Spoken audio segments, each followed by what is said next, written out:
Bondo, c'est un podcast à travers lequel je souhaite vous faire comprendre l'importance vitale de la santé du dos. Je m'appelle Karine, je suis professeure de pilates et éducatrice sportive dans la voile. Passionnée de nature et de sport, j'ai en quelque sorte eu bon dos pendant une agression en montagne. J'ai tellement eu bon dos que la fracture de ma vertèbre a été diagnostiquée trop tard pour une intervention chirurgicale. En arrêt et sous corset, je décide de créer ce podcast et de partager avec vous mes apprentissages et mes échanges avec les professionnels de santé et les personnes touchées par les pathologies du dos. Parce qu'avoir un bon dos, c'est super important. Bonne écoute! C'est une mésaventure qui m'amène à créer ce podcast aujourd'hui. Je reviens d'un super voyage qui m'a fait vivre un épisode bouleversant et qui remet en question mon quotidien, mes projets et tout ce que j'ai construit depuis des années au niveau professionnel. Ces dernières années, j'ai tout mis en œuvre pour devenir éducatrice sportive dans la voile et professeure de pilates. J'ai décidé d'en faire ma vie et le sport est devenu mon métier. Des années de travail, 2 métiers passion et un événement qui vient tout bouleverser. Mon dos, c'est mon outil de travail.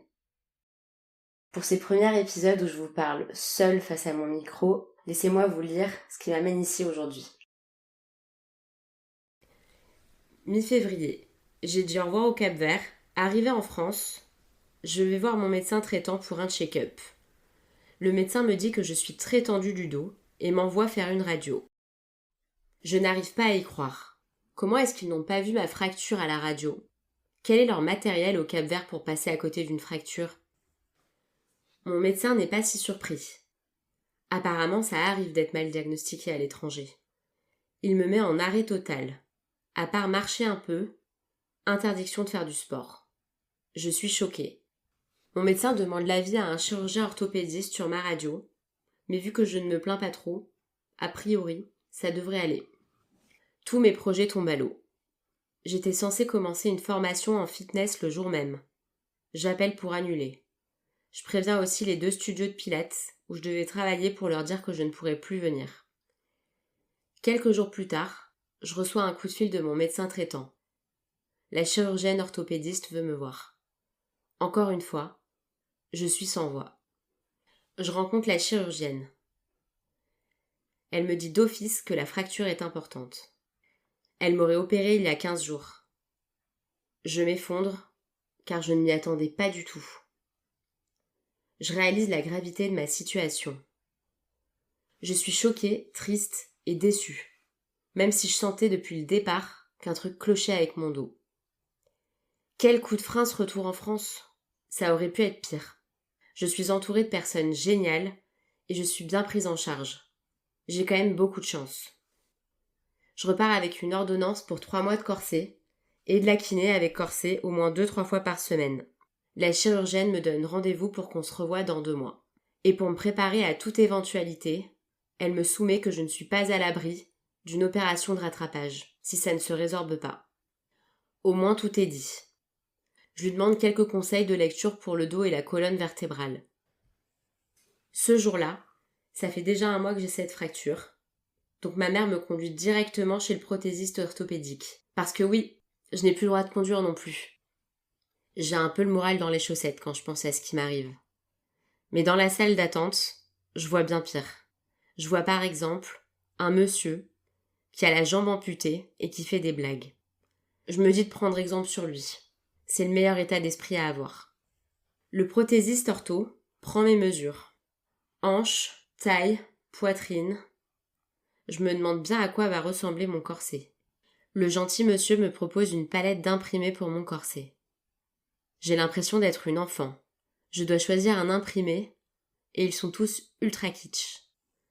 Au lieu de choisir quelque chose de blanc, j'opte spontanément pour l'évasion, tant qu'à faire.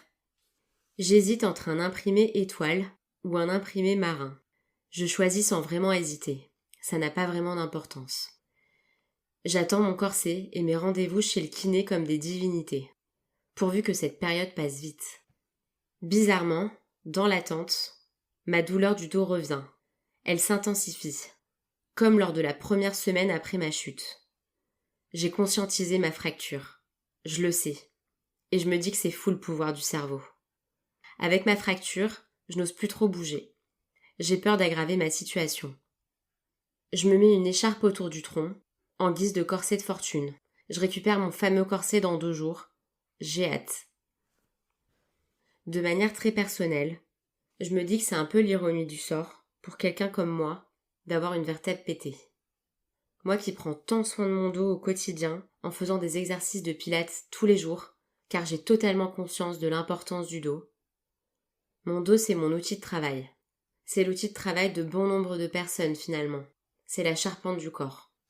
En tant que professeur de voile, je le sollicite énormément. Pour porter, tirer, pousser, hisser, affaler, faire un remorquage de bateau, réparer sur l'eau, et j'en passe. J'ai croisé tout plein d'instructeurs et d'entraîneurs de voile se plaindre du dos. Ils me conseillaient de toujours travailler mon gainage régulièrement, pour ne pas avoir de problème plus tard. J'ai suivi les conseils à la lettre. Étant déjà élève de pilates et très intéressée par le domaine de la santé avec l'anatomie et la biomécanique, j'ai complété mon brevet d'éducateur sportif avec une formation de professeur de pilates. C'était une formation intense et exigeante. Respiration, concentration, centre, précision, contrôle, fluidité. Le pilate permet de réduire les tensions en alliant la force, la souplesse et la conscience du corps.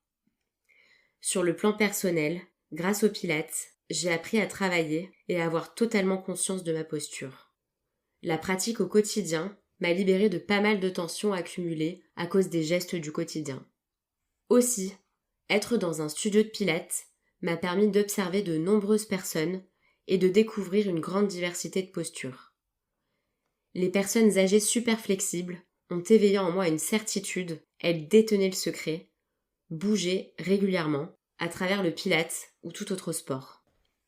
En rentrant du Cap-Vert, je comptais exercer à temps plein en pilates et travailler dans la voile en saison d'été. Lorsque j'apprends que je dois être arrêtée pendant 3 mois, tout s'effondre à l'intérieur de moi. J'espère profondément que ça va aller mieux et que je pourrai retrouver ma liberté de mouvement et mes 2 jobs comme avant. À cette période, je sens que j'ai besoin d'écrire et de parler. J'envoie de longs vocaux à mes proches pour leur expliquer comment ça va mon dos, ce que je ressens, les incertitudes. Tout cela m'aide à évacuer et à relativiser. Une fracture du dos touche au corps et au mental. Et au-delà de la symbolique que représente le dos, qui est quand même un pilier central dans le corps, il y a l'aspect douleur à gérer, le handicap et la frustration quant à la perte de liberté. J'aime randonner, courir, danser, voir des concerts, surfer, et je voulais monter un équipage de voile féminin cette année. Je comptais aussi faire des choses en montagne comme skier, faire des stages d'alpinisme et préparer le triathlon d'Annecy. J'avais l'intention de me mettre au self-défense aussi après ce qui s'est passé. Mais tout est reporté. Je subis un énorme coup de frein. Du coup, je réfléchis. Si la majeure partie de mes projets sont liés au sport, alors comment vivre cette période de vie positivement ? Qu'est-ce que je peux construire ? Au-delà de laisser des podcasts à mes potes sur ce qui m'arrive, de continuer à écrire mon journal de bord, qui s'est transformé en journal du dos, et d'étudier mes cours d'anatomie dans mon coin, est-ce que je ne pourrais pas libérer tout ça en créant un podcast ?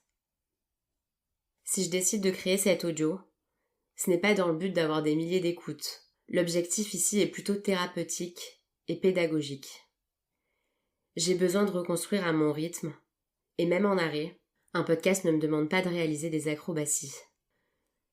Tout comme j'apprends et réapprends avec mon dos, mon projet est de mettre en lumière cette partie du corps à travers mes mots, mon parcours, et en toute humilité, à travers la voix de celles et ceux qui œuvrent pour la santé et le bien-être du dos, et ceux qui subissent et vivent au quotidien avec des maux du dos. Je veux vous faire comprendre qu'avoir un bon dos, c'est super important. Voilà, vous savez tout sur la création de ce podcast. Merci à tous d'avoir écouté cet épisode jusqu'à la fin. Pour rester à jour sur les prochains épisodes, vous pouvez vous abonner sur l'application d'écoute de votre choix ou me suivre directement sur mon compte Instagram k.l.pilates. Si vous avez aimé cet épisode, n'hésitez pas à me laisser un avis. À bientôt!